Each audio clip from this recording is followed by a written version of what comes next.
Good morning everyone, welcome back to my channel. तो आज हमारा 30 डे कंसिस्टेंसी चैलेंज का डे थ्री की शुरुआत करने से पहले डे टू का रिकैप दे देते हैं। तो उसमें हमने सारा मैथ का नोट्स से रिवाइज किया था। जो भी 5 टॉपिक लेके चल रहे हैं तो उसमें से 3 का हो पाया था कल, और बाकी जो डे 1 का टारगेट था वही डे 2 का आगे बढ़ा के भी था। तो इसलिए सोचे वीडियो अपलोड नहीं करे, बना हुआ था। बट आप लोग को लगता है कि हाँ डेली वीडियो अपलोड करना चाहिए तो डेली कर सकते हैं। और आप लोग कमेंट करके बता देना कि मुझे डेली अपलोड करना चाहिए या वन डे अल्टरनेटिव पे, जैसा भी सही होगा। हमारी आज की सुबह की शुरुआत होती है 5:41 में। थोड़ा सा लेट हो गया था तो इसलिए डायरेक्ट मैथ प्रैक्टिस करने बैठ गए थे मुँह कान धो के।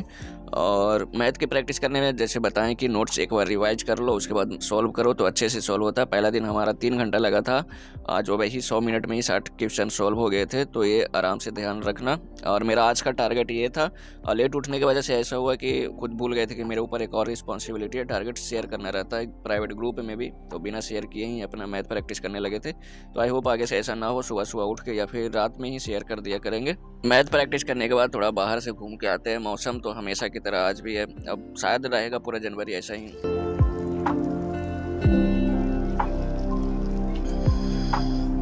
तो अभी सारा टेबल मेस्टअप हो रखा है, इसको सही करना रहेगा। इधर मेरा नोट्स था मैथ का सारा नीचे, तो उसको निकालने के चक्कर में ये मेरा मैथ का नोट्स है तो जैसे तैसे हो गया था। और 2 तारीख को गिफ्ट आया था, रात में लेके आए थे। शाम से ही पोस्ट ऑफिस से कॉल आ रहा था कि कुछ आया है तो जाके लेके आए हैं।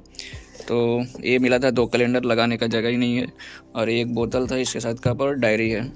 तो गिफ्ट है तो चलो सही है, बाकी बस डायरी मुझे कुछ काम का लगा। और उसके लिए भी हम एक ऑलरेडी ले चुके हैं इसमें टारगेट लिखने के लिए। और मुझे एक पर्सनल किसी ने गिफ्ट दिया था, ये बहुत ही ज़्यादा सही लग रहा। ये ग्लोब है, ये बढ़िया लग रहा। तो अभी चलते हैं, इसको सारा टेबल सही करेंगे, अभी आगे का स्टडी। टेबल ऑर्गेनाइज करने के बाद ये ट्यूटोरियल शुरू करते हैं। ट्यूटोरियल में मुझे थोड़ा सा बोरिंग टाइप के लग रहा है, पता नहीं क्यों। आप लोग के साथ ऐसा हो रहा है कि नहीं? मुझे ऐसा लग रहा है कि हाँ जो चीज़ खुद पढ़ सकते हैं वो किसी और से पढ़ रहे हैं, क्यों पढ़ रहे हैं ऐसे। और रीडिंग में होता है कि रीडिंग पढ़ते जाओ तो उससे थोड़ा सा माइंड डेवलप भी होता है और समझ में भी आता है। और कुछ भी ऐसा स्पेलिंग जो नहीं समझ में आता है उसको गूगल करके अच्छे से उसको अंडरस्टैंड कर सकते हैं। तो रीडिंग करने में ज़्यादा सही लग रहा था। तो देखते हैं आज के बाद फिर एडिटोरियल अवॉइड करके रीडिंग उसमें ऐड कर लेंगे। और उसके लिए आप कोई एक अच्छा सा नोवेल बता दो जो पढ़ने में इंटरेस्टिंग लगे और बहुत ही ज़बरदस्त लगे। तो आप लोग किसी के पास ऐसा होगा सजेशन तो आप लोग दे सकते हैं। एडिटोरियल कंप्लीट करने के बाद वोकैब करते हैं। वोकैब में अभी इडियम्स कर रहे हैं ब्लैक बुक से, तो ब्लैक बुक कंप्लीट करने का मेरा टारगेट है और अभी 100 करके कर रहे हैं। तो इडियम्स करने के बाद फिर रीजनिंग का 2 सेक्शनल टेस्ट लगाते हैं। तो आज का मेरा रीजनिंग में स्कोर है, एक जब पहला दिए थे उसमें मेरा 48 आया है, उसमें 24 करेक्ट हुआ, 24 यहाँ अटेम्प्ट किए थे।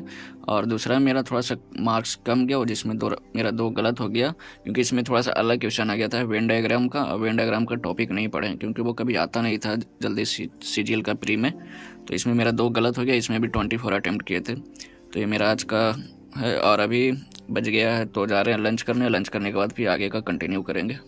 खाना खाते टाइम सबकी आदत रहती है कुछ ना कुछ देखने की। आप सबसे ज़्यादा खाना खाते टाइम क्या देखते हो? ऐसे यूट्यूब पे हम देखते रहते हैं बट उतना कुछ मिलता नहीं है खाते टाइम, तो स्क्रोलिंग में ही मेरा खाना भी खत्म हो जाता है। बट आज देख रहे थे जाकिर खान का स्टैंड अप कॉमेडी का, रियल लाइफ का स्टोरी टेलिंग बहुत इनका सही है, तो बस वही देख रहे थे।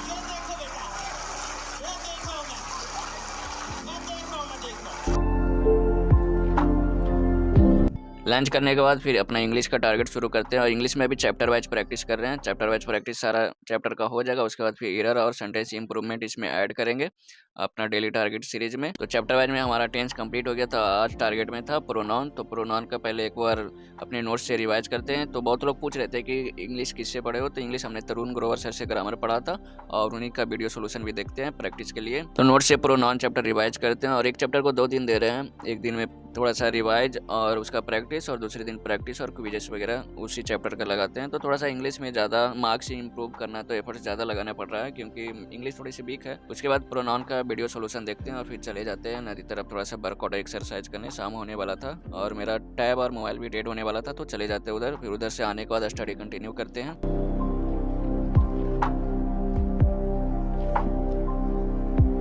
फिर इवनिंग एक्सरसाइज करने के बाद 120 ग्रामर उसका 6 रूल करते हैं। बहुत लोग पूछ रहे थे कि ये कहाँ से मिला, तो ये टेलीग्राम पे अवेलेबल है। मेरे टेलीग्राम चैनल पे 120 ग्रामर उसका पीडीएफ मिल जाएगा। इसी के साथ प्रैक्टिस वाला टारगेट कंप्लीट हो जाता है। तो फिर चले जाते हैं अपने दोस्तों के साथ। उधर आग जला हुआ था, इसके नीचे आलू पक रहा है, तो गए थे इवनिंग वक्त, तो उधर से आलू लेके आए थे। इधर बनता है, इसको मटकी में डाल के मटकी को पलट दो, ऊपर से आग डाल दो पूरा, तो उसको निकाल के खाओ। तो उसके बाद आने के बाद फिर अपना बचा हुआ टारगेट कंप्लीट करते हैं, जो एक्स्ट्रा में ऐड करते हैं बायोलॉजी और मैथ। तो बायोलॉजी तो नहीं करते आज, मैथ ही 3 लेक्चर कर लेते हैं, क्योंकि मैथ ज़्यादा कंप्लीट करना, साइंस थोड़ा सा कम प्री में है तो इसको कम भी अगर देते हैं टाइम तो चलेगा। बट हाँ, धीरे धीरे पता चल रहा है टाइम कहाँ जा रहा है, कहाँ बचाना चाहिए, तो वो धीरे धीरे टाइम मैनेज करना सीख जाएँ तो उसके लिए भी, बायोलॉजी के लिए भी टाइम मिल जाएगा। तो अभी दूसरा तीसरा दिन है तो धीरे धीरे 10-15 दिन के अंदर एकदम पूरा सब कुछ सीक्वेंस में आ जाएगा। तो आज के लिए बस इतना ही, मिलते हैं नेक्स्ट वीडियो में। अगर पसंद है तो लाइक शेयर सब्सक्राइब कर लो।